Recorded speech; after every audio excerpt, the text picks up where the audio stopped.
Welcome to the channel viewers, Dr. JWA Theologist since 1994. You're in the series Immigration Saturation, when Australian values became paperwork.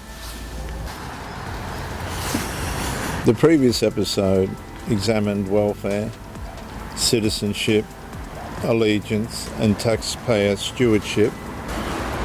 It showed how compassion becomes unstable when public obligation is detached from belonging, contribution, assimilation, and responsibility to the national household.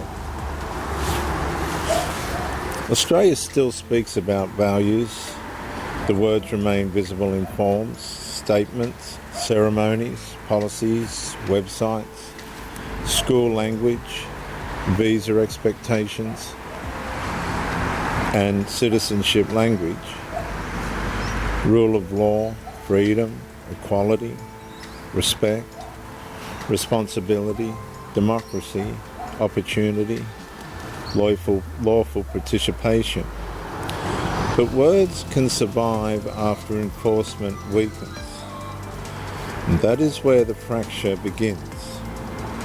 Australian values become less like governing covenant and more like paperwork to be acknowledged, processed, signed and filed. And the public language remained strong enough to reassure the country, but not always strong enough to confront practices, loyalties and communal pressures that did not genuinely submit to the order those values describe. So this series does not place migrants on trial as persons. It places governing authority under examination, not judgment, examination. Because government controls whether values function as living civic standards or administrative decoration. It decides whether entry requires genuine allegiance or only procedural compliance. It decides whether assimilation is expected or merely hoped for.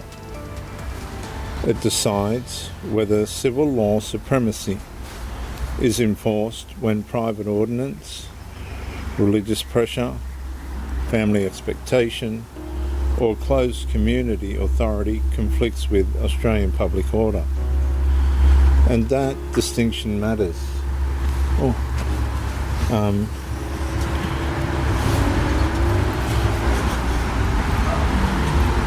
Many migrants honour Australian values in practice.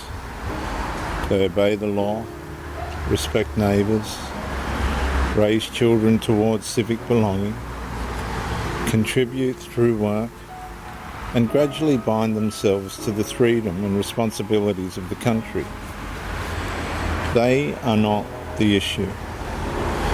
The issue is whether government has allowed Australian values to become symbolic language while avoiding the harder question: what happens when sections of the population receive the protection of those values while resisting the moral legal order that sustains them?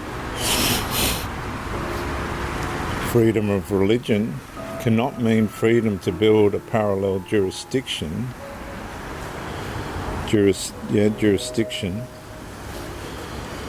So, freedom of speech cannot be preserved if criticism of incompatible practices becomes morally forbidden. Gender equality cannot remain stable if imported communal pressure quietly teaches women, children, converts, dissenters or critics that Australian law is external while private authority is final. And this is how public trust erodes, not through one dramatic rejection of the nation, but through repeated institutional avoidance. A school adjusts language, a council avoids confrontation, a department celebrates diversity while declining to measure integration. A political class praises values while fearing the consequences of enforcing them. And then Australians begin sensing the contradiction. They are told values unite the country, yet they watch values become negotiable when enforcement becomes uncomfortable. And they are told integration is succeeding, yet see settlement, benefit and accommodation treated more seriously than allegiance. Australia's constitutional memory carries the older assumption that government stands beneath Almighty God, the Christian God, law, conscience, truth, and duty to the people. And when that restraint weakens, authority begins managing conflict instead of preserving order. And so the listener needs disciplined clarity. If values are real, they must govern. If citizenship means allegiance, it must require loyalty. If civil law is supreme, it must not negotiate with private ordinance. If compassion is ordered, it must protect the house as well as welcome the stranger. Truth restores the distinction. It separates neighbour love from surrender, tolerance from cowardice, freedom from lawlessness, and diversity from constitutional drift. And the scandal is not that Australia has values on paper. The scandal is that authority allowed paper values to replace living expectations, and then asked Australians to trust the paperwork while the foundations weakened underneath. I'm going to read that again as my closing statement. I ask you to listen very carefully. The scandal is that authority allowed paper values to replace living expectations, then asked Australians to trust the paperwork while the foundations weakened underneath.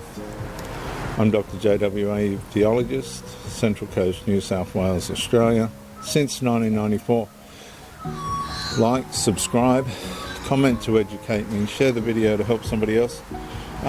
In the next episode, I'm going to look at when government mistook entry for integration.